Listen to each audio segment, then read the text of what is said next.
Why do so many people repeat the mistakes of their parents? Because they're not educated.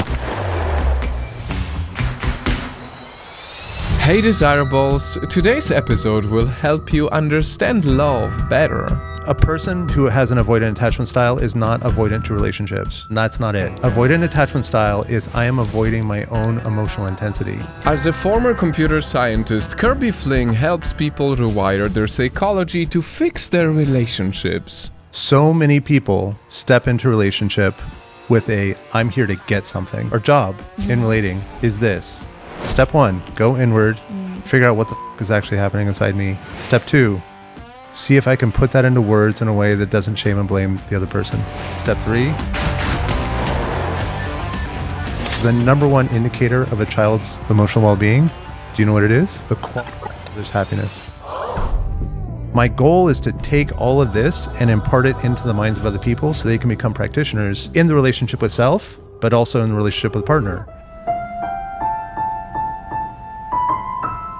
So many people step into a relationship with a, I'm here to get something. I'm here to get validation. That's really it. I mean, people talk about addiction, this, addiction, that, whatever. The number one addiction on this earth is validation addiction, period. If you're seeking a relationship to get, that means I don't have enough, right? You're starting behind the 8 ball.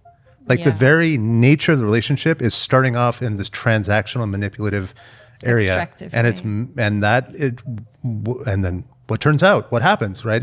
So we have to shift the mindset at the very beginning to say, what is the purpose of a relationship for you, for me, anybody? And then to get very, very specific about what are the requirements of achieving that goal. And so I teach these classes and people say, oh, Kirby, you're like, what you're telling us to do is like, it sounds like a job interview. I'm like, it is. But it is. Right? It's true. I have a position open for the next 18 months to 18 years. And it's like, I need to make sure that you're qualified. And how do I make sure that you're qualified? In the early stages of the dating process, one of the things you should be doing is that like, I want to see you dysregulated.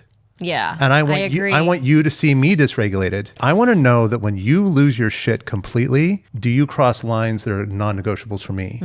I love this. In dating, we're not looking important. We're not looking for a yes. You're looking for a no. I want to encounter that no as quickly as possible so we can say thank you for your time. We're not in alignment. And sometimes and this happened to me too, I know it's a no in the first 5 minutes. Wow. Right? It's just like, oh, there it is. Like there's 0% chances going anywhere.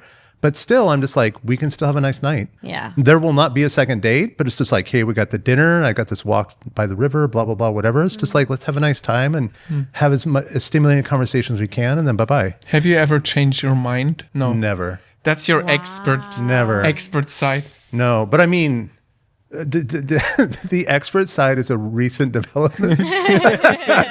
It's only been around 6 or 7 years, right? Before that, you know what my criteria of my vetting process was, which was the same as 99% of the world. My criteria for vetting my partner is, does she want me? Yeah. Do they like me? Yeah.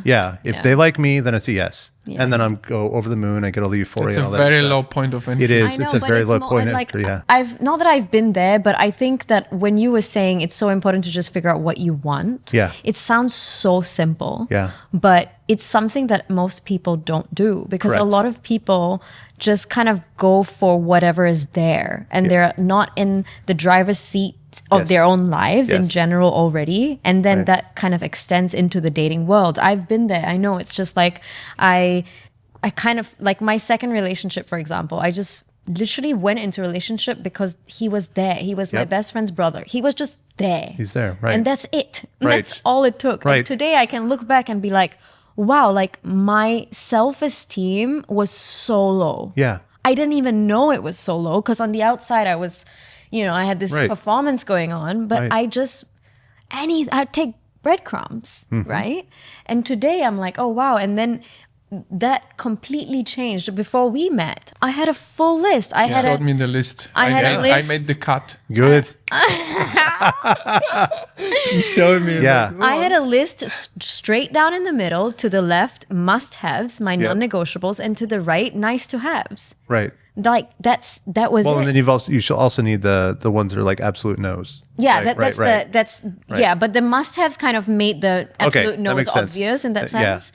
And I had that physical thing, and I came on a horse in an armor. Right. Which attachment style is the most popular among people right now? My answer to that question would be a dodge, because I don't really like the attachment labels anymore. Think about like a box, right? And the box is split in half. And on one half, you've got secure. On the other half, you've got insecure, right? But the insecure side is a spectrum. And it's like very avoidant at one end and it's very anxious at the other end. Well, now take a person and put them in a specific stressful situation. What kind of behavior comes when they're exposed to that stress? Bing, now you've got a plot on the graph, and then you'll say that response is pretty on the avoidant end of the spectrum. But we'll give them a different stress, and that behavioral response will show up in the anxious end of the spectrum. I really, really appreciate the attachment theory. It helped me us too. so much. Me Our too. relationships, so much. And Totally. so for the audience that has no idea what is attachment styles, Right. how they affect us, it really is basically how our childhood affects our relating, right? At the basic level, it's that in the first 24 months of life, there were stresses that occurred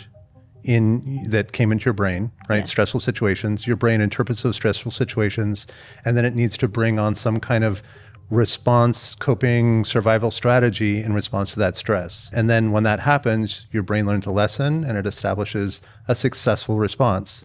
Now, that's a lesson that lives in your brain. Now, fast forward 20 years, you're in a romantic relationship, your brain is always trying to be efficient. So it goes back to those lessons and that pathway that was learned. And it says, we're going to reuse that same lesson and response system because it worked the first time. Yeah. Right. And now, because of attachment dynamics, it's like your closest attachment when you're a child is mom or dad. And now here it's your husband or wife or whatever. And it's like, now we're going to reuse the same system. But the problem is as an adult, that reaction, that response is not actually helpful. Exactly. Because the dynamics are different. But to your brain, you're like, it works. If it works, keep using it, right? I mean, okay, coming back to your very first question, what's the most common attachment style? Anxiety. Absolutely.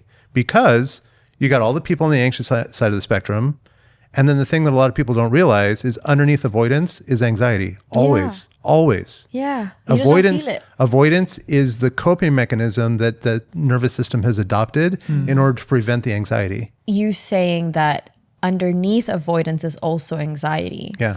How does it feel in the body of an avoidant person? That anxiety, how does it feel? Because to an anxious person, the anxiety feels like, you know, you can feel your heart racing faster. Right. Maybe you're overthinking about something, you know, like you might be hypervigilant. Like, how does it feel?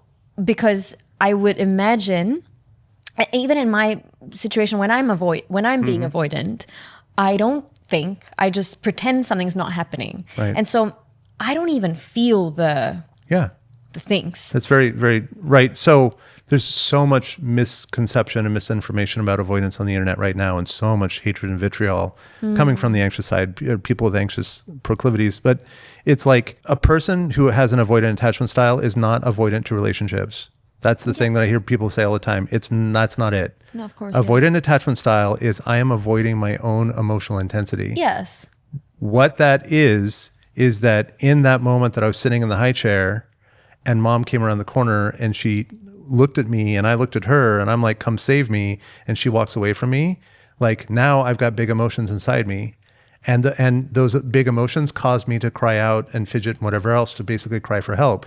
And when that happened, she left. My nervous system just learned if I cry out when I have big emotions, the people I care about will leave me.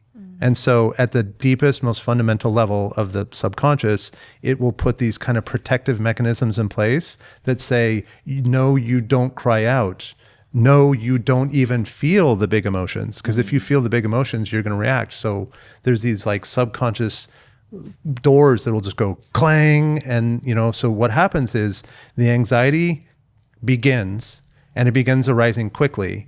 And kind of, you can think of it as like subconscious monitoring circuits will see that your anxiety is rising quickly. And it says, we can't let this happen. And we'll shut the doors and you'll go numb. What happens with the avoidant is that, or people that have avoidant behavior patterns, they just had a very emotionally intense experience. And then their own system cut them off from that emotional experience. So what you have to do is you have to create an environment of impeccable safety so that they begin to believe that these emotions can arise up and it will not threaten their safety. Do you think it's doable to always have an environment around us that's just of impeccable safety? If you're skilled at it, and this is kind of one of the things about the 2-mind method that I'm trying to teach, is that like my goal is to take all of this and impart it into the minds of other people so they can become practitioners in the relationship with self, but also in the relationship with partner. Once you do that, you're then imparting that knowledge into partner.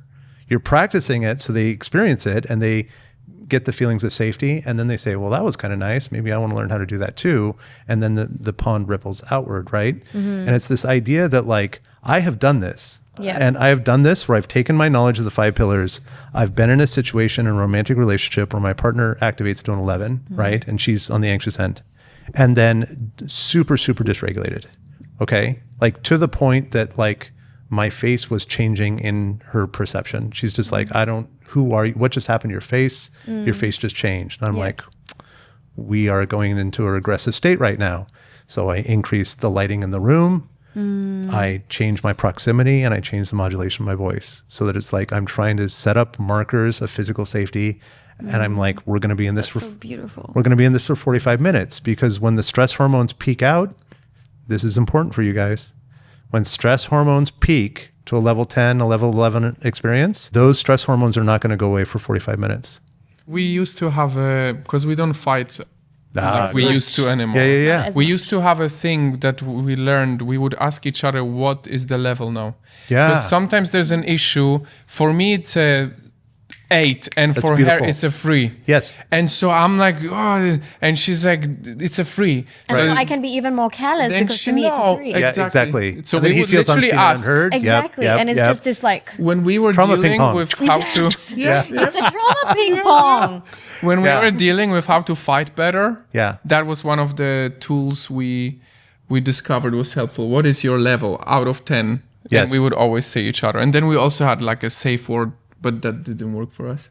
We were supposed to stopped use the using word in order to... We tried it. Let's stop It's- fighting. It's a fantastic idea. I fully support that. I recommend it to number people. thing. Just Well, understanding the number of- thing is good too, but also having a general safe word in right, general that right. means everything stops. Yeah, Please yeah. stop. Right? Yeah. Everything stops. Stop talking, stop trying, stop whatever. Everything just freeze. It's like freeze tag in school, right?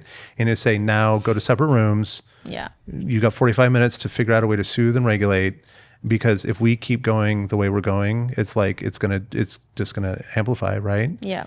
Something that you just a trait that I love to teach people that you just brought up is that the quality of a relationship is not measured by the good moments. The quality of a relationship is measured by how well you repair. It's what Yes. happens in the worst moments. It's one of the Gottman's yes, thing totally, as well. And totally. I really think that that's one thing that we do well. Yes. We know how to repair. That's usually when you meet a new couple Yeah. that's going along on a very good trajectory, that's almost always the thing you see. Like, and I've noticed that in my own relationships after I kind of crested the hump and came into a more secure space, is that it was like, I'm looking at my relationships and being like, well, this is nice, meet a new person, blah, blah, blah. And it's just like, oh, we're not repairing well. And then just my brain is just immediately like, this is not going anywhere. Wow. Like, and it's just like, so let's have a nice time, bring it to a graceful close. But then I end up in a relationship where we repair very well. And I'm just like, this is a totally different world. How do we repair well? Humility. That's the Listening. Patience, difficult thing. It's humility, so true. It's yeah. so true.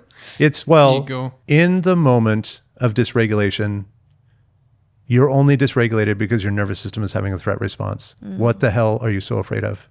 And figure that out. Again, what's my job in a relationship? Figure out my truth, put it on the table in a non-attacking way, and then observe.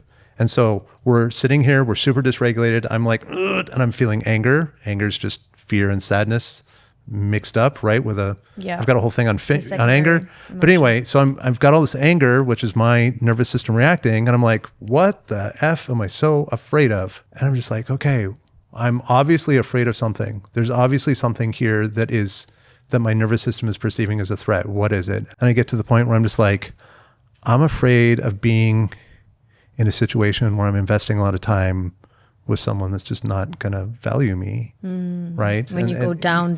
Yeah. And I'm like, I'm just afraid that I'm sitting here investing my time and energy in you, and you're just not going to invest it back, and I'm going to feel like a fool, right? And and I'm just like, is that really it? And it's just, sometimes that's it, sometimes it's not, right? As I work with people, it's like you go down, and you find that fear, and it's almost like this, not a cathartic release, but it rings the bell of truth. So as soon as you figure it out here, like what it is, it's like and you're like, oh, that's what this is all about. I know what you're talking about. And they're just like, oh God, it really does have something to do with my father. Yes. And they're just like, and then they sit there, and then they got this beautiful integration phase where they're taking this new piece of information and they're integrating it into their awareness of the self, awareness of world, awareness of the relationship. Yeah. And it's like, okay, they might still be hijacked by that emotional center, right? And if they're not going to do any, this is just a piece of the puzzle. It's not healing. It's not the solution. Right. We haven't talked about IPF yet, but I mean, it's like, this is definitely meaningful, is to be like, what am I so damn afraid of? And then if you're using the fear rectification exercises, then you say, okay, partner, I just realized something about myself. I'm terrified of being left alone or abandoned or not valued or whatever, right? And say, hey, partner, I just discovered something about myself, and it's definitely bringing negative emotions into the space between us. I don't want that to happen. I've got to go do some homework. So if you'll excuse me, and then I go do my own work. And I began a series of exercises to dissolve and rectify that fear that lives inside me. Yes. So the next time it comes up, it doesn't trigger my system. Basically, you're in the stressful situation, you learn the reaction, all the lessons are learned in that moment, and then you go sleep. And during the sleep cycle, those lessons are basically encoded into long-term memory. So it goes basically into the habitual memory system. And then once it's in the habitual memory system, you react quickly. You just react because that's the nature that you have deep. It's the same thing that allows you to drive a scooter. Yeah, it's the same thing that catches a ball that's thrown at your head. You don't think about it. There's no cognitive consumption or process or metabolic cost from cognition to figure it out. Your body just says, I know what to do in this circumstance, and so it acts. Like an autopilot. Totally response. autopilot. When we started dating, I was heavily avoidant and you were anxious avoidant, right? We had our way of being. At least that was a tendency. That was the main tendency. Yeah. But what I asked Sonia today, I was like really thinking about it and seeing where we are right now. And I was like, baby, are we like in the secure world now? Is it possible for people to change? 100%. Everything. We're given a particular stress, we respond a particular way. We're given a different stress, we respond a different particular way.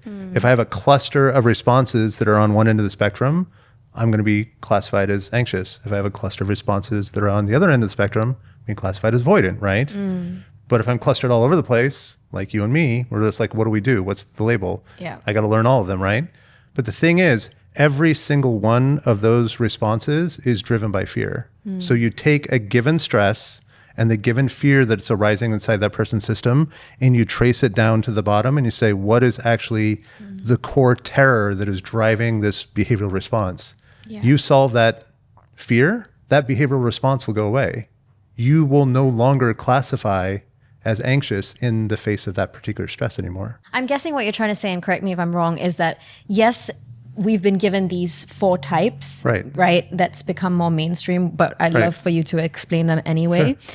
But what's more beneficial, instead of like trying to put ourselves in each bracket, is to just see that we could be on a spectrum of. Yes. Well, I mean, what you're talking about is kind of what's in the mainstream for attachment style right now, is driven by what's called the 4-quadrant model, which is secure, anxious, preoccupied, dismissive avoidant, and fearful avoidant, which was originally called disorganized because of the early Ainsworth studies. I use the 4-quadrant labels just because that's mainstream and people know what we're talking about. But it's like in any given moment, if your goal is to just like classify a person, sure, use the 4-quadrant labels. But if your goal is to actually develop a new way of living and have better relationships, drop the labels and get down to the fear. And it's like, what is the thing that what are you so damn afraid of? That's it. I'm sitting here in my visualization of my brain. There's my girlfriend. She's standing at the door with her hand on the handle, holding a backpack, and I know that she's leaving. What am I so damn afraid of? In any kind of human interaction where I have big emotions that are rising quickly, it's like, why? That is a physiological threat response.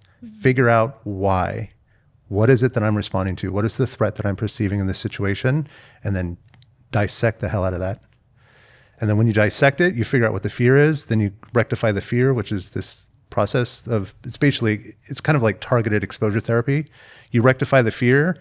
That takes about 2 to 3 months of repeated focus. That fear will be dissolved. That's phenomenal. Yeah. That's much forever. Faster than I do. In the spectrum of years. Yeah. in the spectrum of how people expect results, 3 months is a tough one. It is. Right? Because I think self-work is one of the least immediately rewarding things 100%. In the world. 100%. Yes. Because no one sees it.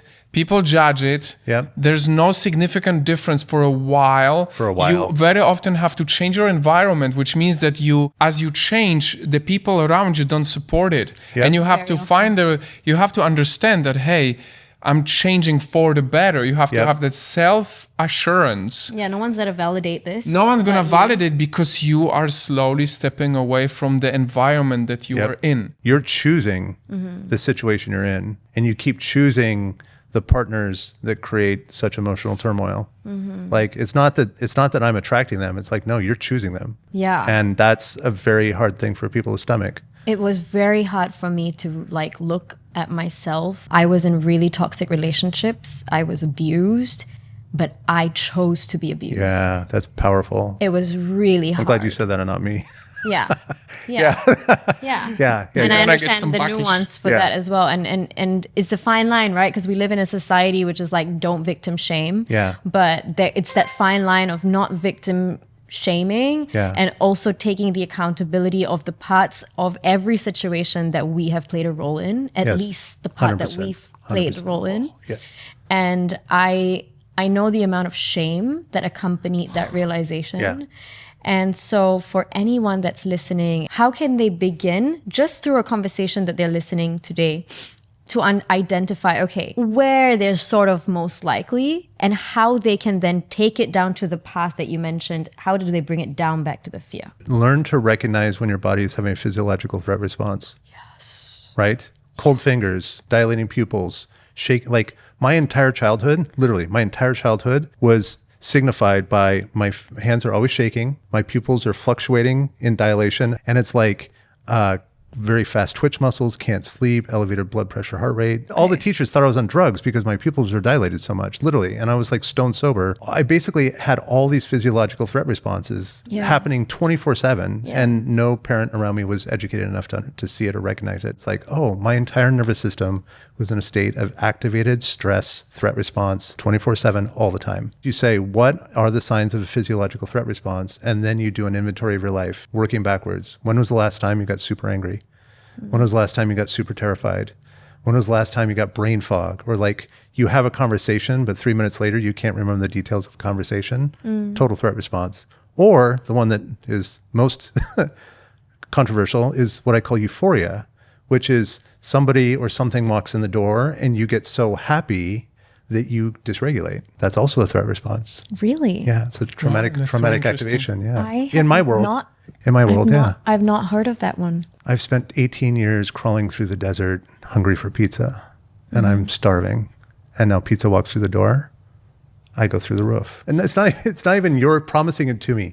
You walk through the door and I'm projecting it onto you. I think that you're my holy pizza. Be my pizza. Right. And then it's just like, blah, right? And then I fly through the roof, right? Yeah. We see this all the time. But people, because we're conditioned by romantic stories and blah, blah, blah, it's just like we think that that's love. We think it's chemistry. We think it's a good thing. And it's like, no, if you're dysregulating hard at the promise of a person or a goodness or a relationship or whatever, that is, well, look what happens. We can say, hypothetically, we don't know, right? Yeah. But we can look at the evidence, pick 100 situations where this is what's going on and look at where those relationships are in 3 months or 2 years. The number of those relationships that will survive to 2 years is probably in the 1 percentile. Well, that's something.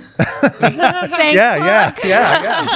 Well, you're also working on it, right? Yeah. I know, but it's actually really scary when you hear stats like this and you're like, we're very aware that we had these insecure attachment styles, both of us. And we're also aware of I'm very aware of how my nervous system used to be and what it is now. And I'm not saying that it's fully calm, of course. And there's also not much talk about what starts to happen when your body is finally feeling safe. When you have learned how to regulate your nervous system, what also happened in my case is after it's become regulated for long enough, the body is like, okay, now I'm free to tell you all the shit that I've been repressing. Yes, 100%. I see it all the time. You're so confused. Like, I'm so confused right now where I'm like, I've done all the somatic work and so much of like healing work, and why am I getting all of these inflammation flares now?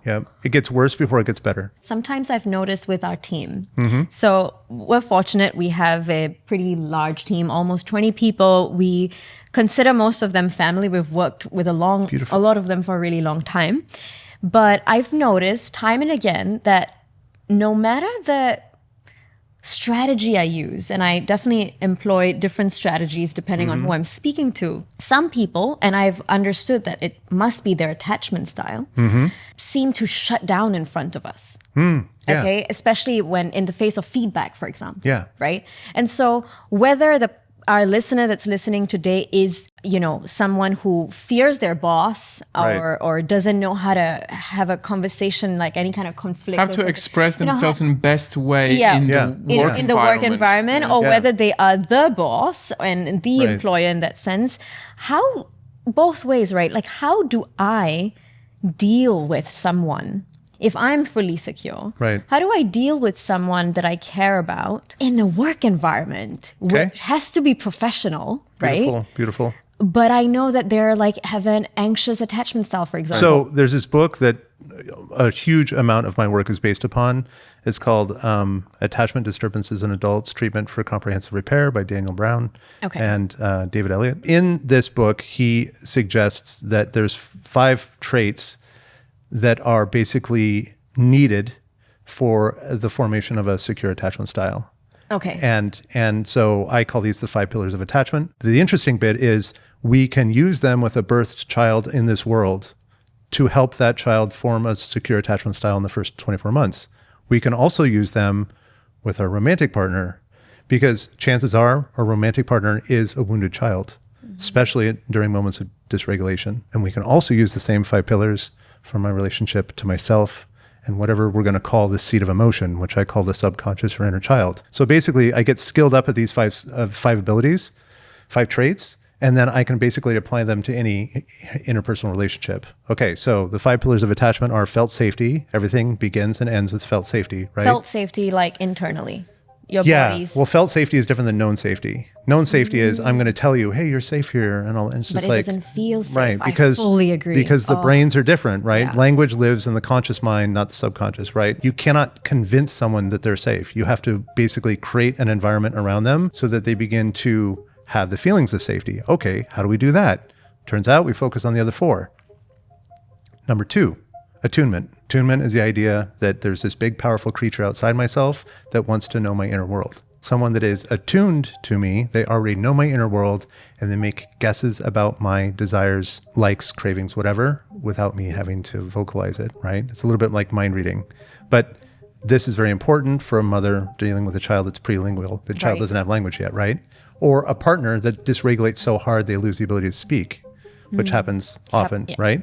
Okay, number 3, support while dysregulated. Dysregulation, this is the wild bit. Dysregulation, emotional dysregulation, is the way the human nervous system processes trauma and stress. Period. And it's just like, we have all this societal, cultural crap that says crying and shaking and letting it all out, whatever, is somehow bad or negative. And it's just like, no, that is literally how the nervous system discharges this emotional charge that's inside.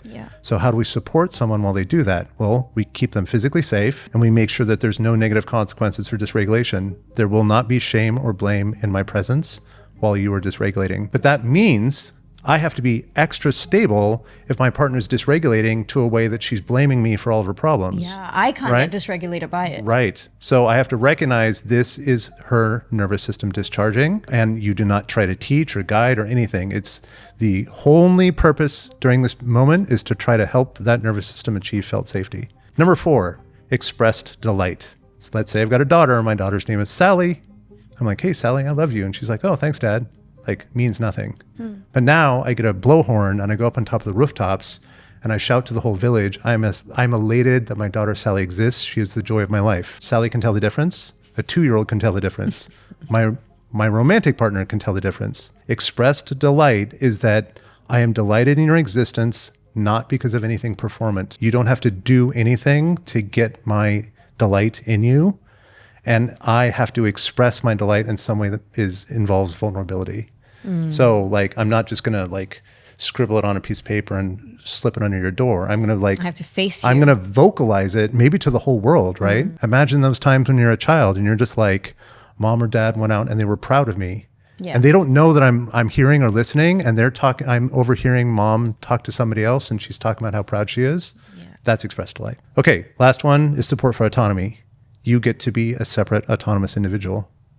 And it's not my job to control you in any way. Coming back to your question, you're dealing with an employee or a friend or whatever that is shutting down, which is an emotional activation. It's actually a deactivation technically, but still they're having an emotional episode, right? Yeah. Because of this fear of judgment, criticism, whatever, from the power figure, right? 5 pillars of attachment. What's going on for you? Like, help me understand what you're going through right now. It seems like you're shutting down. Like, this is totally allowed. Everything's fine. I'm happy that you exist. I'm happy to be here with you. This is fantastic. Do you want to come closer? Do you need to take a break? Do you need to go get some coffee?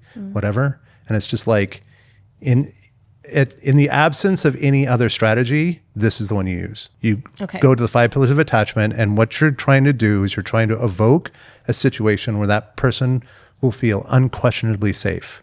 Can it ever be used against you? 5 years, so many members in the team, and there are some that I've sat hours upon hours doing this, like literally been a free therapist while being, at the same time, right? Right.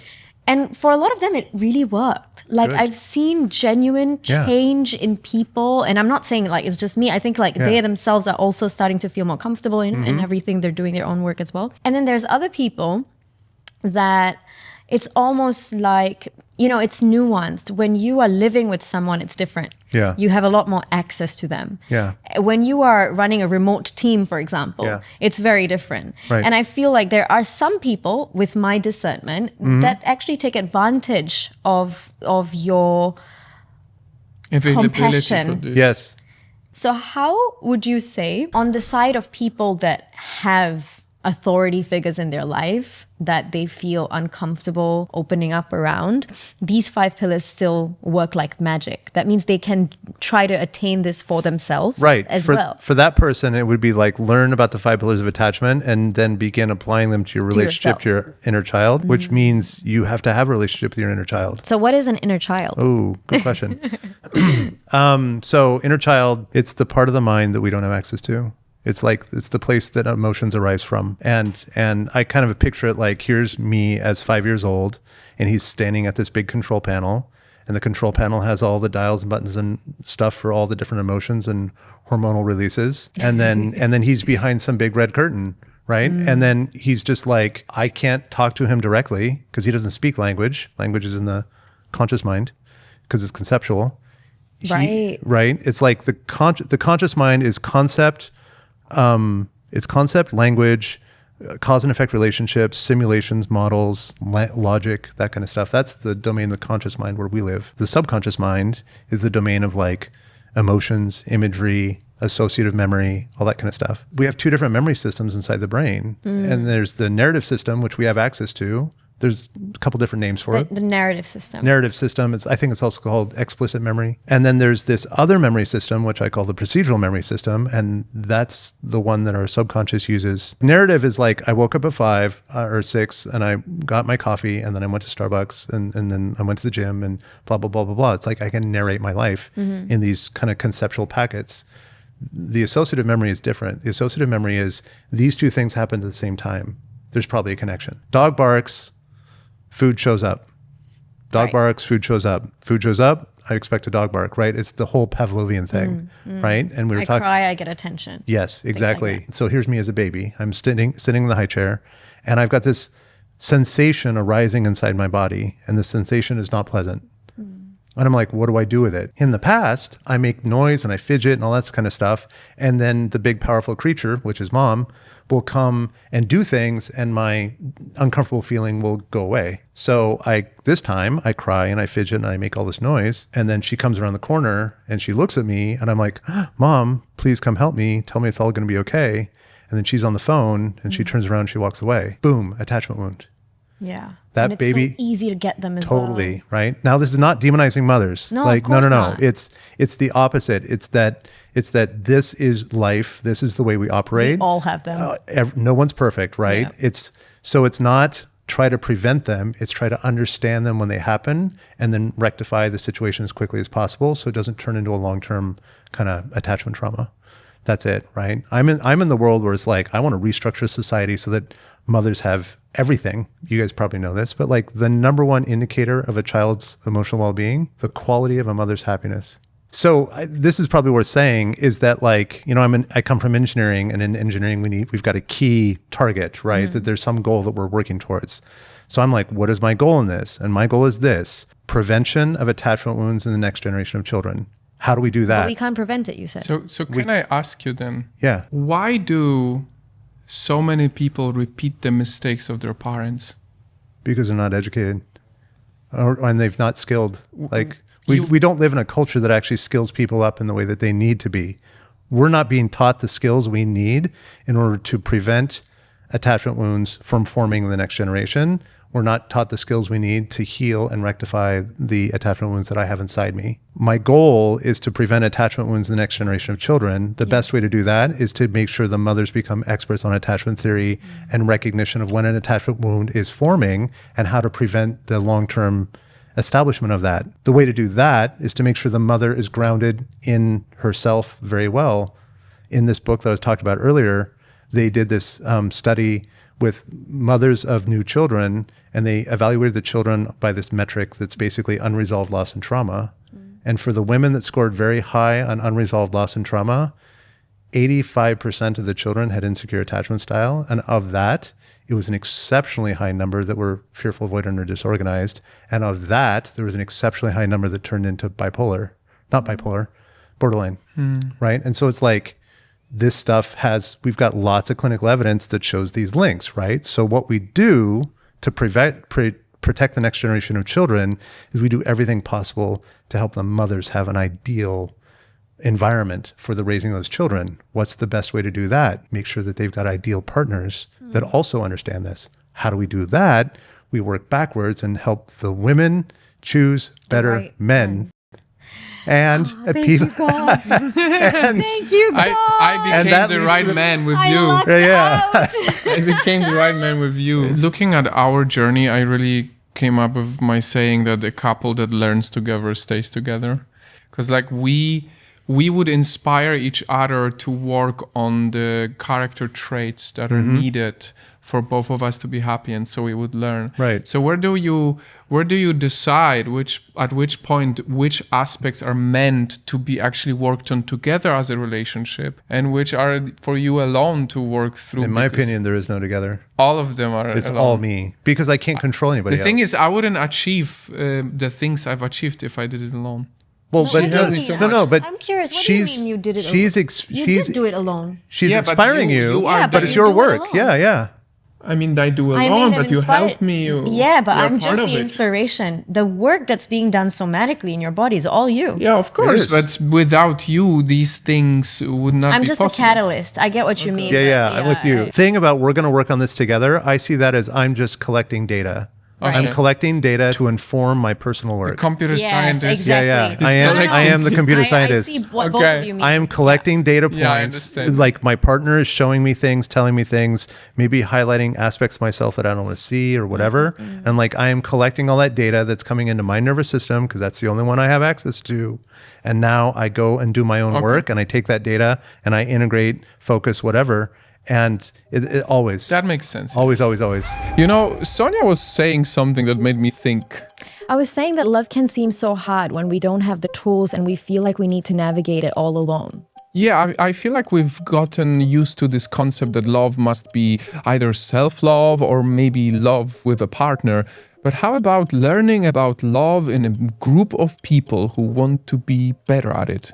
Exactly. And it would really, really help us if you help us hit that subscribe button, because we can reach more people and get the best guests on the show that help us push that narrative of believing in love again. So do that, please. And as you hit subscribe, maybe also hit the bell so you never miss an episode. Thank you so much. Let's say we are in the dating situation, right? And we're looking, basically, there's kind of tests or markers or vetting process, right? And it's like, what are the things we need to be watchful for? And there's the whole list of questions you can ask. Like one of my favorite ones is that it's like right at the beginning, date one, how do you take accountability for the downfall of your last relationship?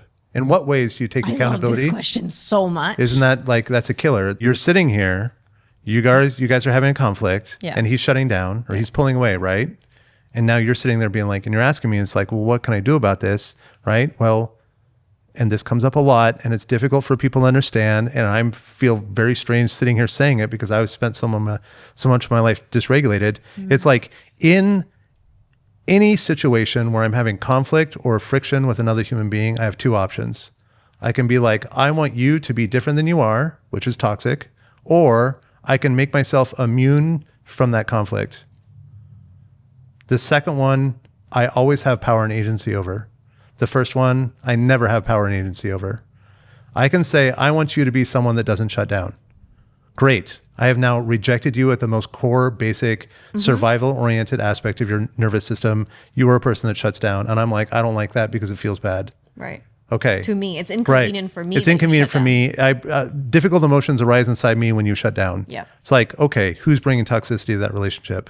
We literally have an army of people on the anxious end of the spectrum. I don't mean to demonize or shame, but it's like one of the traps that they fall into is they say, that person pulling away, shutting down, whatever, I've got all these difficult emotions inside me. It's their fault. No, it's not. Your emotions are your responsibility. Right. And it's and it's that like it's not just emotions my responsibility. It's that like this is showing me that I have programs, response patterns, unresolved wounds that are running inside me that make me extremely sensitive to that thing. And what does it do? It generates terror inside me. Right. And that terror will escalate to anger because I don't want anger. I don't want to be in a situation where I feel powerless. So what do? We demonize, we victimize ourselves, we demonize the other so I can get back to a place where I feel like I have power and agency over my life. Demonizing someone and calling them a narcissist or pig or whatever, BPD, whatever, pick your numbers. That is easier on my nervous system than saying, yeah, maybe they just don't like me. Maybe we just weren't aligned. Maybe I'm just not attractive, whatever, right? Right. My approach is different. My approach is that it's like, no, get to the point where they can literally say or do anything and I'm immune. This does not mean we put up with abuse. Right. It's actually the opposite, is when I resolve all my fear, I dissolve all my fear of being alone or rejected or whatever. What that does is it empowers me to walk away as soon as things are toxic.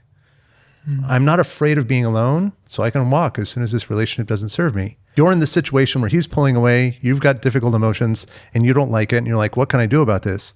What you can do is you can resolve your own fears to the point that you can say, hey, partner, you are allowed to be completely and wholly whoever you are. And I accept it, and I choose to be here every day, even though you are someone that pulls away when you get overwhelmed. How do I do that? I have to eliminate all of my fears. And the way we do that is by building a secure attachment system inside me. And the way we do that, there's several different exercises, but the one that is continually rising to the top of every treatment that I know is something that's called Ideal Parent Figure Protocol. It's from the same book I mentioned earlier. The people I was seeing, I first introduced to IPF like 6 weeks ago, are now showing up again and being like, I've been doing this protocol for 6 weeks. And they're just like, my partner doesn't trigger me anymore. I'm like, well, when was the last time you got angry? And they're just like, I don't know. I don't think it's happened in the past month. And it's like, when was the last time you got nervous about your partner leaving? They're just like, I don't know. It hasn't happened in a long time. And it's like, my relationship with my boss is changing. People at work are noticing that I'm speaking up for myself better. And it's just like, that's amazing. What's happening is the IPF protocol builds an internal sense of security that it's literally, we're taking the 5 pillars of attachment and we're creating a simulation where we're able to give them to ourselves. IPF stands for Ideal Parent Figure Protocol. Okay, developed by Daniel P. Brown and David Elliott in this book that I mentioned earlier. And this is what it is that it's like we have a bucket that lives inside our psyche that is all of our childhood memories. And then next to the bucket, we have, let's just say it's our attachment system, which is, for lack of a better word, the attachment system is scanning the bucket and looking at all the information that's coming into our system. And it is evaluating all the information coming in versus the bucket and saying, that thing is scary. This thing is safe, right? The door slamming is scary. Being held is safe, right? So it's like this master indicator of threat and safety. Right. You can imagine if we have a childhood full of negative experiences, lots of things show up as unsafe, which means I feel unsafe in this life. I feel unsafe in this world. I feel unsafe interacting with people. I feel unsafe being vulnerable or sharing myself or having conflict. I definitely feel unsafe when my partner leaves, right? Or shuts down, right? Because that is going into this bucket and it's looking at the bucket and saying, that's definitely unsafe. I'm about to be abandoned. I am unloved. I'm unchosen. I'm unprioritized. That's the way we live. This is the core of my world. This is the core of attachment theory. What we do with IPF is that we create a new bucket. And we use the magical ability of our neocortex, which is the outer layer of our brain, the thing that evolved most recently, that are basically really, really good at creating simulations. Like all that stuff, the math, science, trajectories, all that kind of stuff, all the cause and effect relationships. We're creating these models and these simulations inside our brain that say, I'm going to gather up all this information. I'm going to project it into the future to make guesses about what's going to happen. So what we're doing is we're taking that part of our brain and we're using it to create a simulation. And in the simulation, we're going to invite in our older portion of our brain, which is the emotional center, the inner child. And then we're going to give that child a set of experiences, emotional experiences, because the inner child speaks emotions. Emotions are what determine the intensity of a memory. So what we're doing is we're creating a new bucket, and we're basically going to drop new memories inside this bucket until it begins filling up. And when it fills up high enough, the attachment system literally will remap its threat and safety meter to the new memories instead of the old ones. Right. And what happens is that a person who's gone through this process, which is 3 to 6 months, they will begin to notice that things that used to bother them just don't bother them anymore. It's the subconscious. It is totally right. It's like we don't have an aha moment. We don't have like, oh my God, I'm healed. Yeah. It's just I'm in this moment. My partner's deactivating or pulling away, and you're just like, I'm neutral. It's so true. I swear what you just said, it feels so true, because there have been these moments where I look at something completely unrelated to this. For example, I used to have this huge trigger where people online would comment on how I'm dressing, for example. Yeah. And it would really upset me. Like I would get angry, like you don't get to tell me how I dress, blah, blah, blah, blah, blah. Like I wouldn't reply, but it would. Being a female on social media it would really dysregulate my nervous system a lot, okay? And it recently happened again, and I'm looking at it and I did not have a reaction. It wasn't it wasn't an aha moment. Yeah, totally. It wasn't like a, oh my God. Yes. I feel Euphoria. better like, than that. I'm healed. Yeah. None of that. It's just None of that.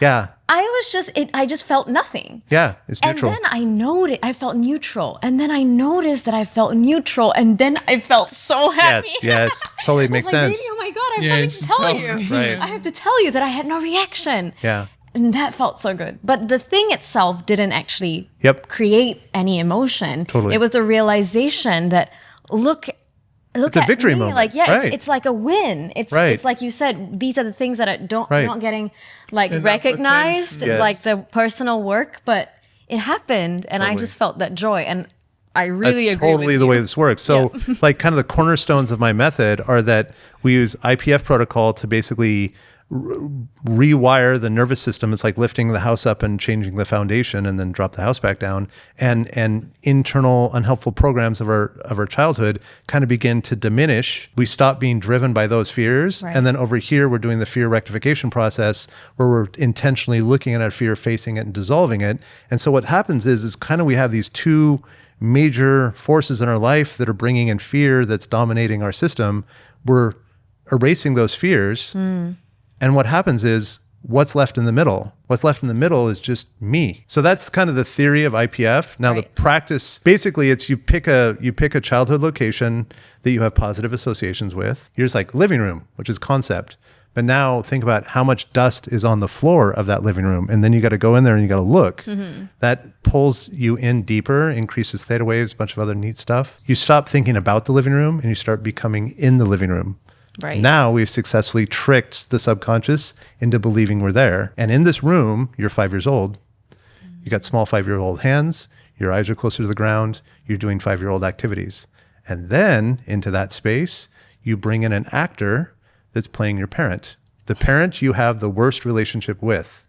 Right. You bring in that actor, and now you get to play like God and drive this actor around and have this actor interact with your 5-year-old self with the 5 pillars of attachment: safety, attunement, support while dysregulated, express delight, and an autonomy. And this actor basically gives your inner child the literal felt sensation of like, this is what it feels like to be in a room where I've got a father that I'm not afraid of. This is what it's like to be in a room with a father that's going to prioritize me more than anything else in his world. And then that process creates an emotional memory, creates an emotional experience.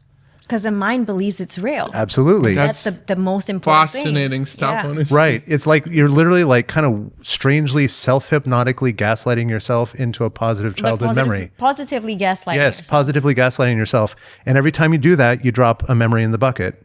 And your job is to fill the bucket up. And make this bucket bigger And than how the other long would bucket. that process be? Well, so is it 6 weeks, one 6 off? Like you do it 6 weeks? once a week or every day? No. It's learning principles, right? Learning principles are if you're learning any new skill, it's basically suck at it for 2 hours every day, drink lots of water, get a good sleep. Most likely what's going on is during our conscious daylight hours is that we're actually gathering data into short-term memory. And then when we sleep, and then your subconscious, which never sleeps, is gathering up all that information, reducing it down, integrating it, and then being like, oh, this is what we learned today. And then it stores that in the long-term memory. So that means you need time. This is what you do. You do IPF meditation with your worst parent every morning, every night. Sleep, get good sleep, drink lots of water. Do that every day for 3 months. You watch, your life will be different. Every time. I'm doing it. Like every time. Like I've never seen it not work. Caveat, I've started running into people that have aphantasia. They can't visualize things. Right. And IPF does not have an answer for them yet. And I'm working on that. If anybody's out there, if anybody in your group has an answer for that, how do you help someone with aphantasia actually create a visualization that will create an emotional experience? I want to know that person. Leave in the comments down below if you actually have access to information like this. Yeah. I read in The Body Keeps a Score that there was this one, because he does a lot of these tools that he talks about. And there was one tool where it's similar to what you talked about, but it's physical. So people like actors would come in and they would do that. So it's that's the answer, I think, for aphantasia. Answer. And I mean, if I ever make it big time, that's like there's going to be several things that when I make it big time, there's going to be an army of female Watsu practitioners, and there's going to be distributed centers around the world that do this, that basically do IPF meditation or simulations with trained actors. It's kind of like what do they call it? Family constellation therapy. It's kind of like that, but similar. A little bit more sciencey. Yes. One of the most amazing things that's, as I've really solidified into these practices, is just like IPF is totally free. Once you understand how to do it, you don't need to pay for a therapist. You don't even need to pay for me. I mean, please do if you can. But I mean, still, this is the most effective tool I've ever seen for achieving a secure attachment style. That's what I love so much. That it's accessible to everyone anywhere in the world. And like that's a really beautiful. It's an IVF and IPF now in my world. I love it. Okay, yeah. The more you know. Lately, I've been thinking a lot, because you come from like a philosophical world. I've been thinking a lot this alternative concept that Sonia mentioned to me once, that we may have many souls and everyone is on a different level of a journey. We may have different lifetimes. We might have different lifetimes. I used to, before having the knowledge that I have now, I used to think that everyone is genuinely equal. And I know this is like this is the right thing to say, that we're all equal. And I do believe that we all deserve the same and no one should be hurt more than the other and so on. But at the same time, I learned to believe lately that not every person has the same capacity. Interesting. And I'm starting to realize that we all are born in different cycles. And so someone can have a situation where they are meant to find the love of their life. And so we have this soulmate thing. So everyone's looking for the soulmate. I think it's given to like 1% of the world. I don't think this is like a given and everyone deserves this and everyone's going to get it. Can I ask you, how do you define a soulmate? In the simplest form, I define a soulmate, a person that you can be with for 50 years and still love each other and not just coexist. Okay. Yeah. We've been What do you think? I'm really curious about your opinion on this. Do you think we are all equal and everyone, as you're teaching I think about... these are two separate questions, though. Yeah, No, two separate equal questions, in being able to learn something. Like you are teaching things to people. Can everyone learn what you say? There's this thing, I always want to say it's Peter Levine, but it's not. Anyway, it's called state-based cognition. State-based cognition is your ability to learn new material is entirely determined by your emotional state. Entirely. Test of this, the study that was done, is they grabbed a bunch of people, like I don't remember how many, but it's a lot, like 50 or 60 of these people that basically have IQ of above 140, which I think is genius, right?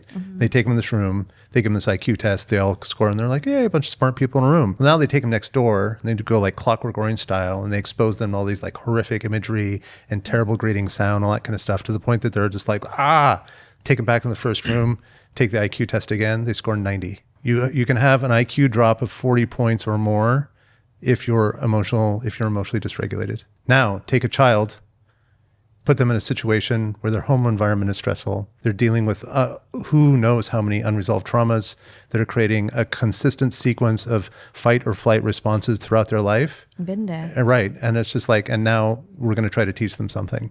And it's just like, to me, that's the answer to everything. This is how we change the world. The reason I want to prevent attachment trauma in the next generation of children is because if we can get 1,000 children to move through that 24-month window with a fully secure attachment style and parents that understand the dynamic of what it takes to grow a nervous system in an increasing degree of capacity, like that child literally has a golden ticket. Every aspect, every domain of life they will improve, including learning. They will learn better. They'll learn faster. They'll be able to do delayed gratification better. They'll have better relationships. They'll have the boundaries will emanate from them naturally. But not only that, every person they touch will see, they'll be basically modeling a secure response to life to everyone around them. And people will be like, wow, that kid's got something, right? Does everybody have the same ability?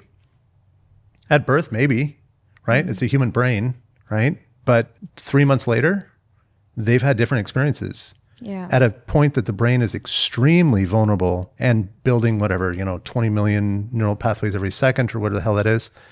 Basically, is the brain. The number? The number of new neural pathways that are being established, or neural connections, I think it's neural connections, happening every second or every minute in a baby brain for the first 3 months is just like, it's astonishing. That's the first 24 to 36 months. And the second highest rate of brain growth is actually directly after puberty. So there's these kind of two windows, windows of like major attachment shift or establishment and shift. That's Erica Komisar was talking about that a lot recently. From a philosophical, psychological, biochemical point of view, maybe everyone has the ability, right? Not touching the spiritual.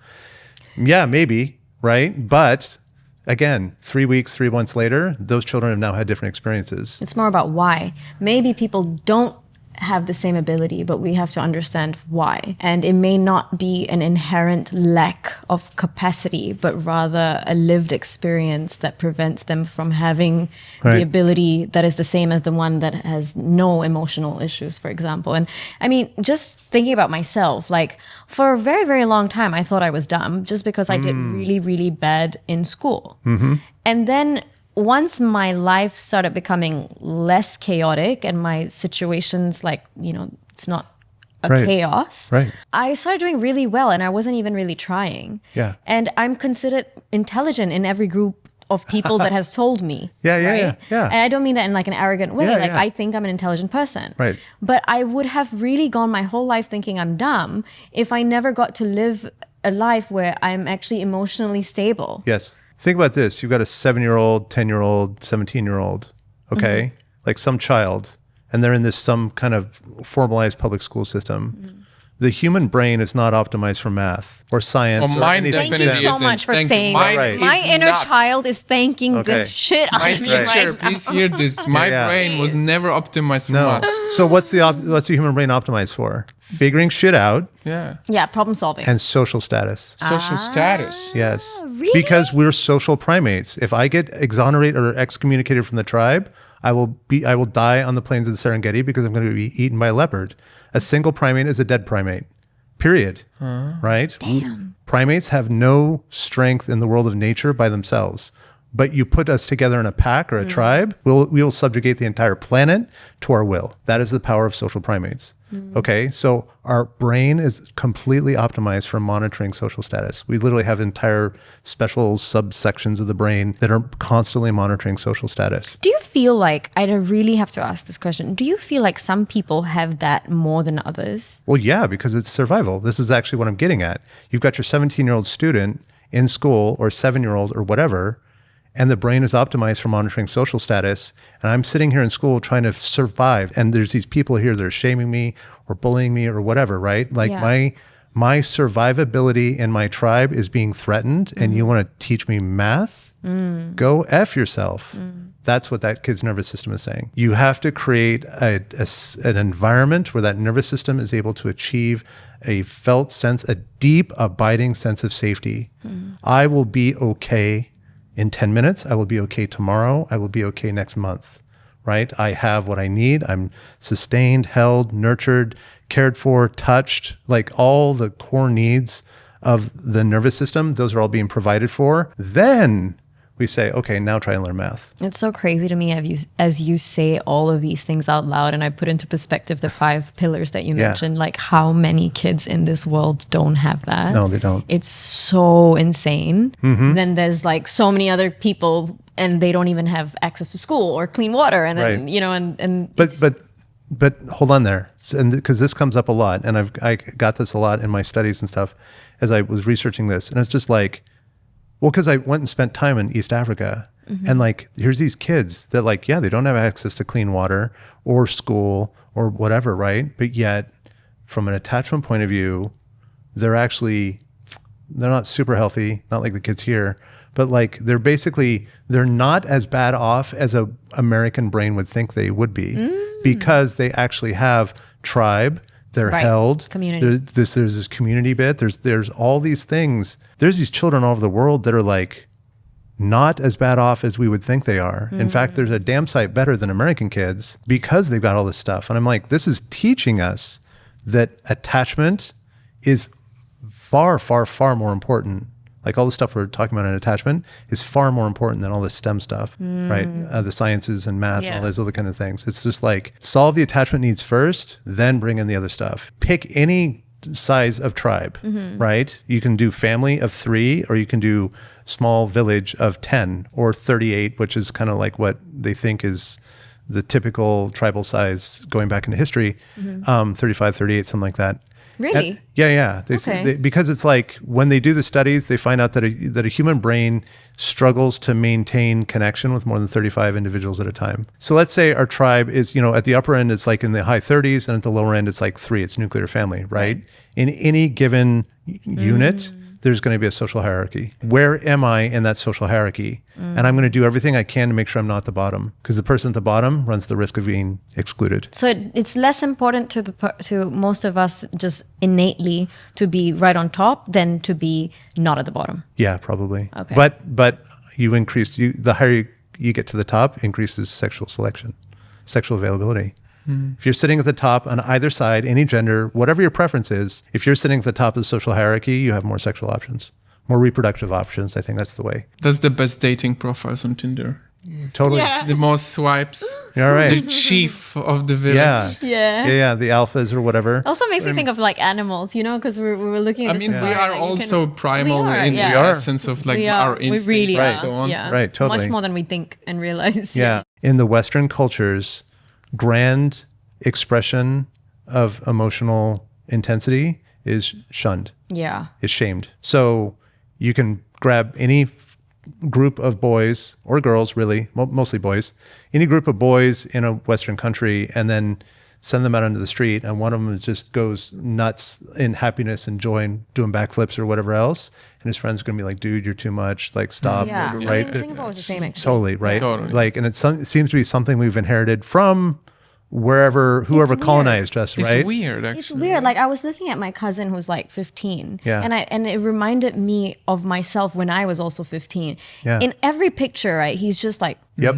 that's Yep. his face. He's just like, Yep. I'm too cool for this. I'm too cool for school. And I'm looking at him like, what's wrong with you? You know, whatever. Yeah. And then I'm like, but I used to do the exact same thing at his age. Yep. You know, I wouldn't smile, or like I thought it was cool to just be like, But I was just Right. miserable, that's why. your But- face was the same. Well, and Like- and then now take that data point and connect it to propensity of or numbers that have to do with anxiety and depression in youth, right? Is there a link? I don't know. Jonathan Haidt suggests there is. There is. Yeah. I There mean, is. Jonathan Haidt stuff is mostly on the cell phone because there's some really strong links there. But even without the cell phone, like anxiety and depression is systemically problematic in the Western countries that are shun emotional movement. Yeah. Right? Yeah. One of the things that happened in my work going through this is it's just like I became more and more in favor of this idea that like emotions need to move.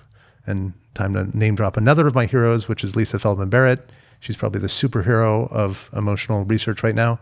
And this idea that like emotions are something that happens inside the body, and when they don't move, it has consequences, usually negative. So it's like, I mean, I don't know if you saw how many of my videos you saw. I know I shoot a lot, but like one of them is just like crying should be celebrated, like Yes. 1000%. I mean, it's scientifically proven that it literally helps you. In every possible way. Yeah, it's so weird. I mean, And do you think it is not celebrated yeah, of course. 100%. fully? Everywhere. You know, I had that idea. Yeah. And I don't know, once again, if my circumstance and situation is unique to me. But a few years ago, I had this dilemma if I should open up to millions of people crying. And obviously I had this dilemma after the video was recorded, because it's not like I planned to cry or anything that. I shared my journey of forgiveness towards my father with my audience. Beautiful. And as I started talking about it, tears just started going out and saying like how it felt to say dad for the first time when you're in your 30s. Like, what a crazy experience. And so it was like a very genuine video where Beautiful. I was crying, and I had this like feeling, people will judge me, it's going to not land so well, like men will be saying you're weak and so on. But then I was like, I want to share it because of what I said there. I really believe that the forgiveness is important for you. Yeah. We often say forgive for the other person, but actually sometimes people don't change and they don't fully deserve to be forgiven. It's like you forgive for yourself Right. in order to move forward in life. And so I posted this video, and it really reached a lot of people until today. Even though this video was 4 years ago, I will have people speak to me about this video specifically. And to my surprise, and it was thrown into Facebook where there's just people from all around the world, the amount of support that I received for crying was absolutely overwhelming. Like I don't even remember seeing negative comments. So I wonder if we just assume, because of our personal relationships with people who perhaps put it down, but maybe as humans we actually have an emotional reaction of compassion towards someone who's genuinely having an emotional experience. Okay, great theory. Now, take that idea and go to the supermarket on aisle 3 where the cereal is, and someone is crying so bad, they're having such a movement of grief that they're on the ground, incapacitated, wailing, sobbing, inconsolable, right? that generally, usually, will generate so much discomfort in the people around them. Why? Probably because they're having a compassion. They're probably having a compassionate, empathetic connection with someone that is just like, oh my God, someone is in that place. There are other people that are so monitoring their social status around them. They say, oh my God, this is awkward. I don't know what to do with this. You need to take that. You need to go home. Yeah. I mean, for every... Or shame them. Yeah. And I mean, I don't know if anyone's done studies on this, but my guess is that, yeah, absolutely. And I'm so happy that you had that experience. I've had a few like that myself, but I've also had the experiences where it's just like, I went into a really dark place and it lost total control and it ended friendships because the degree of dysregulation and loss of control that I had became unsafe for them. Right? Like this discomfort, right? Yeah. We don't know what to do with someone that is going through that kind of cathartic grief release. And I'm like, it happened to us. I guess it depends on the levels. Totally. This was initially in our relationship. This was definitely an issue because in his previous relationship, in the 7-year long, in his 7-year long relationship, he was with someone that had a lot of these episodes, and I think it just bipolar made him very sensitive around vigilant. Yeah, exactly. It's a lot to take on for 7 years. And for me, when we met, I was still battling major depression and coming out of it. And I felt this push and pull where I'm dating this guy that I'm in love with and I do want to show all of myself to him. But then I'm also scared that the version of myself that he meets, that I go on dates I'm like that, right? But then I go home and I'm on the floor and I can't get out of bed and I'm depressed and I can't function. And I didn't want him to see that version of me because it didn't match the version that was going out on dates. And I somehow managed to be both these people, like the functioning person that was doing well at work and wouldn't be seen that way, but then the other reality alone was different. And slowly as we moved in together and stuff like that, life happens. You can't just control it. And I would have certain episodes, right? Like I would just, and I know that it made him uncomfortable and unsafe. And I felt scared because I didn't want to go twice to the same river. Yes. I understand now. I totally hear you. I was very scared because I went through something that altered my life. Yep. And I made that mistake even though I knew after 6 months that this is not meant to be with me. Yeah. And it defined my life so much. So that's why I had a reaction. I totally even understand. though it was different, but I did have I want to take a moment there and say, damn, how brave you were to like, this is a clear and present threat that you, like you said, it's modified your life. Like here you are with a new person. And instead of just being like, whoop, I'm out. Right? You're just like, let's be curious and see where this can go. That's damn brave. I felt on a deeper level that she's the one. Okay. And that's what won. Above the discomfort of perhaps risking that I'm going into similar grounds in some ways. Yeah. Totally makes sense. No, for sure. Well stated. I totally understand. Like best decision of my life. If I was in if I was in your position, I totally get that.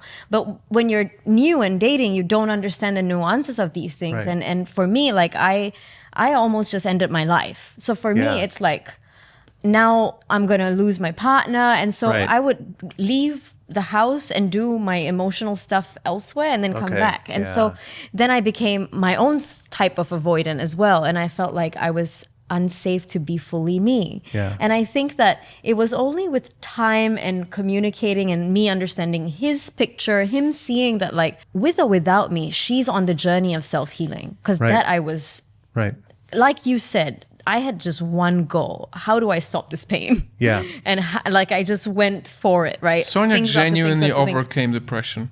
In front of my eyes, one of the most impressive things I've ever experienced was your hard work on yourself. Yeah. It's interesting you say that because as much as I felt that emotion, like intellectually, as you say that, I actually felt my nervous system get a bit nervous because I feel pressure. Yeah. I felt like, oh wow, like now as you just said that, I just noticed like you said, she genuinely overcame depression. These words feel so strong for me. I feel afraid. Wow. Like what if someday for whatever reason I like lose myself or I go back to this place, is that going to mean that you have all something the is tools disbalancing? already. Of course. But like he said, you can understand that, but your body needs to kind of keep up, right? Yeah. All of this to say, it's fascinating how we all have these different needs. Like one person I might be having my emotional reaction and it has nothing to do with that person, but it could trigger that unsafety that person feels. Absolutely. And based on everything that we've talked about so far, it seems like there need to be so many different moving pieces that are correctly placed in order for a relationship to work out healthily. Our goal, our job in relating is this: go inward.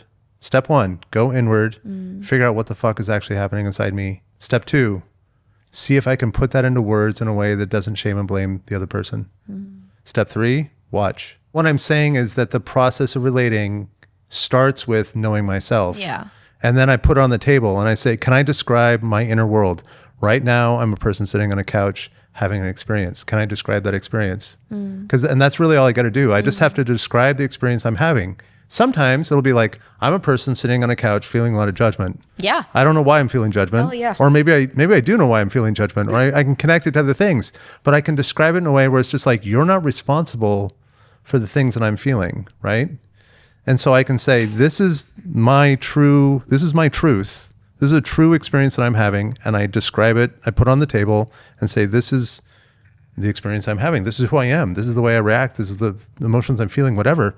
And then it's just like, done. Like I have nothing else to do other than watch my partner and be like, do they come closer? Do they go away? Do they shame me for that? Do they criticize? Do they dismiss?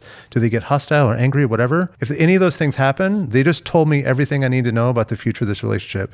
It's not going anywhere. Before we got together, I was on like I'm not dating any men ever again kind of a situation, right? And it wasn't so much that I was afraid of being loved. I was afraid of being seen and rejected. Yep. That was what I was afraid of, Yep. right? And so it's just like, in this case, particularly with Aegon, I found that with time, we also evolved. Like, even though initially I might have felt like a rejection following your 3-step process, with time, it wasn't rejection. So there's also the need to give you have some discernment and give some leeway, I suppose. It's Right. not immediately like the 3-step, they became hostile, I run. Do you know what I mean? Well, Because if I did that, but I we mean, wouldn't be together. but hostility, like if it's open hostility, hostile, yeah. if it's open hostility Okay, to now I know me, my emotions, my physical body, my whatever, it's like, yeah, sometimes that can turn around. Okay, Okay. we have come. We have an interactive part to close this episode. Okay. We have a wheel A wheel. A wheel. that will be The brought wheel up right of now. fortune. And maybe as it's brought up, just like as a one fun question Okay. on a couple level. So we speak on a couple level. What would you say is like one healthy habit that good couples that last share? Slow down your reactivity. Stop blaming. I mean, I've got a whole series on the enemies of healing. Don't do the enemies of healing. There's 4 or 5 of them. Don't do those. Like your relationship will be better. Like, yeah. Okay, quickly they are. Shame, blame, numbing, self-delusion, and entitlement. Shame, blame, Blame. Numbing. And what is numbing? Anything you reach for when you're emotionally dysregulated. Oh, This would God. be- Like this- cigarettes. this Like would be- everything. This would be where substances show up. But Work and even. what people frequently will refer to as an addiction, I actually call them numbing agents because it's a more accurate term. Yeah. Because a numbing agent could include Amazon shopping. Yeah. It could be going to the gym. Working. Zen meditation, working. Totally. Yeah. So to finish this, Okay. you will be the one who will spin the wheel. Spin the ready? wheel. Whatever it falls on, then you don't know yet. Yeah, I don't know what yet. happens next. And that's the beauty. Okay, stepping into the unknown. Okay, so this I do this now. Yeah, you Yeah. can Okay. just spin the All right. wheel. Bam! Oh, it even buzzes. And Oh, interesting. which one is it? You Just pick your like- potion, so Oh, you is get that to it? Okay. So Oh. you get to pick. At least from my level, I see pick your potion. and I see it on the black. This is just like the rest of my life. It's right on the dividing line. Inconclusive results. Yeah. Let me all right. see.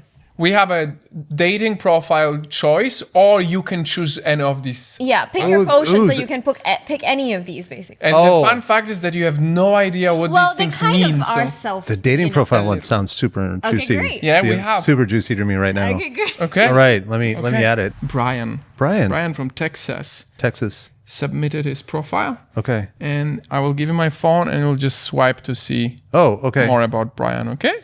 Okay.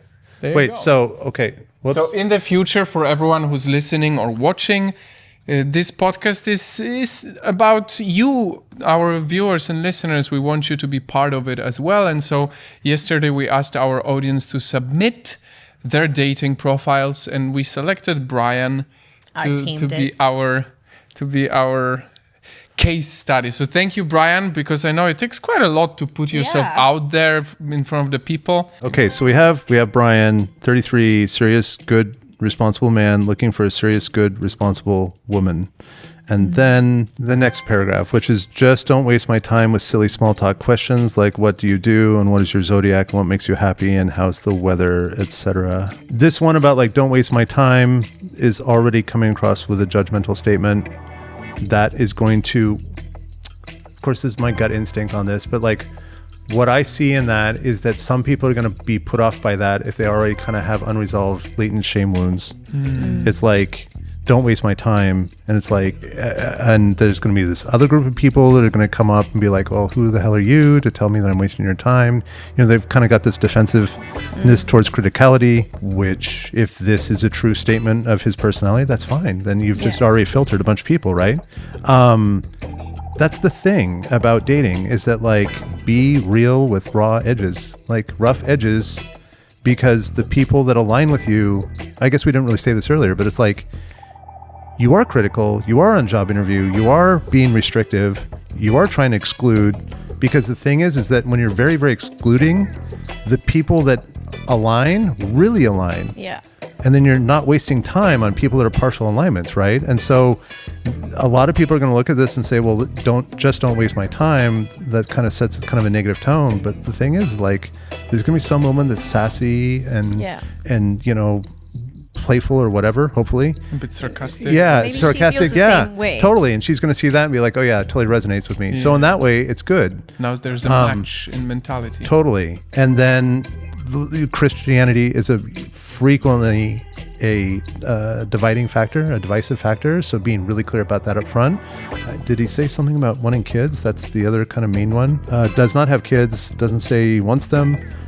Yeah, like you understanding what are frequently divisive factors in dating, like the big non-negotiables. Understanding that up front and just putting them out there, putting right on the table. Yeah, it's just like boom. It's just like, and again. You go on dates, you connect, you spend a little bit of time, get a vibe check, whatever. But it's like, this is cool. I love it. Yeah, but something I didn't quite say earlier is that you should be able to write a boring ass term paper about what you're looking for in a relationship. Like 2 pages, double spaced, whatever. Like, these are the things I am seeking in relationship. And put it out there. And well, have it with you, right? Yeah. And then you carry it with you to your date. But it's also like, these are the things I am seeking, but these are also the things I am giving. Right. Right? Because one of the things that happened for me when I shifted more towards secure is I stopped looking at relationships as I'm here to get something. And I now see relationships as this is a place where I get to do an act of love. This is a place where I get to give myself and the strength and wherewithal and groundedness, whatever, like my positive traits, I get to give that to a person. Earlier, the pillars of attachment, support while dysregulated. I've become very, very good at that. And so I meet people, we date, they get dysregulated, and I'm like, I'm a pro. And then what happens is I watch my partners sequentially, progressively unwind their traumas. And it's like, maybe our relationship continues, maybe it doesn't. But the thing is, I've left that person better off than when we met. Oh, that's so beautiful. And I'm like, what better act of love is there? Yeah. Right? So many people in relationship and they're worse off. And I'm just like, well, that's not working. Don't do that. Easy. Right. Not easy. Just date experts. If you want your life to improve, date experts. Right. So out of 10, you gave Brian. Oh, that one? Geez, I don't know about tens. I mean, I don't know about numbers. Yeah, so let's see. Probably on a scale of 1 to 10, I'd probably say 7. Right. Yeah, sure. That's yeah. amazing. Good job, That's Brian. A great thing. Good job, Brian. Yeah. Great. On that note, Okay. good job, Kirby. Thank you. You have definitely educated us quite a lot, So which is much. awesome. It's I'm so going to beautiful. go binge watch even more. Many things click as well because we've been, on a mission of learning for a while. So many things are just, we do this, we understand. But also, more importantly, this episode will just be such a beautiful stop point for people who can come over and perhaps realize that it truly is that the person you become and the person you choose to be with in life is the most important decision you can ever make. And if we spend so much time in life focusing on career and dreams, why don't we focus enough time on how can we be better as human beings? Right. Yes. And so I believe this episode serves like such a nice stop point, as does your channel, where your comment section is just beautiful. It is. I love seeing inspired. It's all positive. It's just it's love, wild. So we'll also link your channel. But there's something on it. There's a caveat there to what you just said. Okay. The person you choose to be with in relationship is the most important decision in your life. Yes. But you start with and you end with one relationship, and that's the relationship with yourself. Mm-hmm. Get that one right first. Yeah. Everything else will come from that. It's like come inward and make this the most beautiful relationship ever. And when that happens, unexpected things will happen. Unexpected things will happen as they're supposed to, right? Nice. And then good things will happen. Now that's the final note. Okay. Appreciate. Thank you so much. You're welcome. Thank welcome. You Thank you guys. Thank you.